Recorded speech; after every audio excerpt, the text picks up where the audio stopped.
Hey everyone, Mike here. Welcome back to Side Hustle Magazine. Now, today, if you're new to the channel, my name is Mike. I run a small media and publishing company on the side, and I've always been a massive extreme metal fan. It's helped me get through tough times in my life. It's encouraged me to write my books. It's motivated me in ways that I cannot even imagine. Now, today we're talking about a true masterpiece, none other than Slayer's 1986 Rain in Blood. Now, this to this day remains an absolute brutal piece of music. If you were to go into a nightclub and play Angel of Death, to anyone that's not heard metal, it would still be shocking to this day. And, full disclosure, I'm born in 1982, so I can't say that I was there back in 86.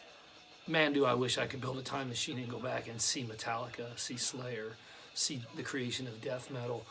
But, to go back and see and listen to and experience this album when it came out back in 86 must have just been mind-altering. I read a YouTube comment once where someone said, we didn't know how fast the motor could go. And this album is only 28 minutes long, and it's a fast, brutal, vicious thing. And I've recently had a chance to go back and re-listen to the album. I come back to it every few years. And, the title track, Angel of Death, to this day remains my favorite Slayer song of all time. Just the opening chords, the opening riff, it's just so brutal.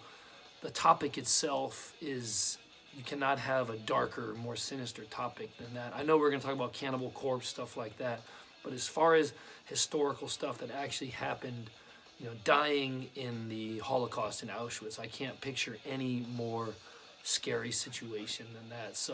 But Angel of Death to this day remains my favorite song. And, again, like we said, this album is only 28 minutes long. And if you're watching this, to any real metalhead, this album really needs no introduction. You know just how amazing and how phenomenal it is. But, I really want to talk about a few songs that do not get the attention that they so rightfully deserve on this album. Angel of Death gets attention, Raining Blood gets attention, and Jesus Saves gets attention. But there's a portion of this album that is so, obviously a real metalhead is going to say every single song is strong, and I 100% agree.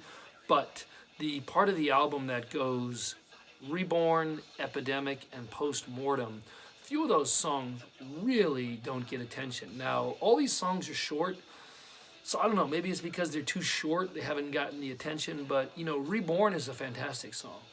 Now, maybe it's because it's buried in Jesus Saves, Raining Blood, and Angel of Death that it doesn't stand out. But if it were on another metal album, I would love Reborn. It's so short, it's so fast, it's so aggressive. Just a phenomenal song. Same with Epidemic, another really short, fast song. If it were on another metal album, it would get tons of attention. And which brings me to Postmortem.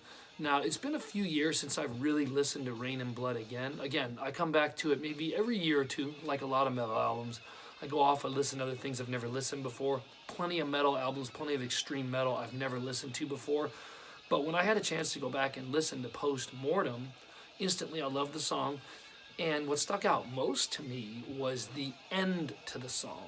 It is so fast, and Tom's singing is so fast and aggressive that I went back and listened to it. I just rewound 4 and 5 times. It's comical how fast and how brutal the ending to Postmortem is. Now, this is off the studio album, and I do have and if you're watching this, I do have Slayer's Decade of Aggression, which I believe came out in 91. I do have that album. And I'm looking forward to going back and listening to that live recording because someone in the YouTube comment section said, go listen to the end to Postmortem off of that live Decade of Aggression. It is brutal. And like I said, the studio album, comical, how fast Tom is singing, how fast they are playing, how brutal, how fast, just how aggressive the ending to that song is. So really off this last listen, which has been a couple years, like I said, what stuck out most to me is Postmortem. Phenomenal song. I enjoyed that song the most. I'm always going to like Angel of Death the best. To me, that's the strongest song from beginning to end. Probably the catchiest riff on there is the beginning riff to Jesus Saves. I'd love to talk about this in another video, but I believe Sacred Reich was heavily inspired when they put together Death Squad, the beginning to that. Let me know in the comments section if you've heard Sacred Right. Death Squad came out a year later. Seems like what they did was extremely inspired by Jesus Saves. And I would just love to hear your take on this. Do you think Sacred Reich, Death Squad, the opening riff is very similar to Jesus Saves? Because when I'm listening to it, it definitely sounds like it. But like I said, Jesus Saves is probably the catchiest riff on the album. Raining Blood is, the beginning to Raining Blood is so iconic to any extreme metal fan. But from start to finish, I like Angel of Death the best. What stuck out the most to me on this re-listen of this album in the last couple years was the ending to Postmortem.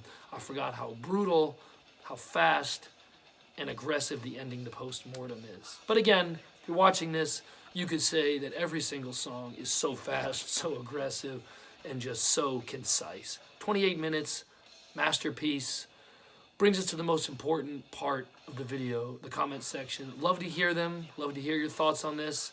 I consider Rain and Blood one of the most brutal albums in extreme metal ever put out, whether it was back in '86 or whether it's today. Love to hear your comments. See you in the next video. Take care.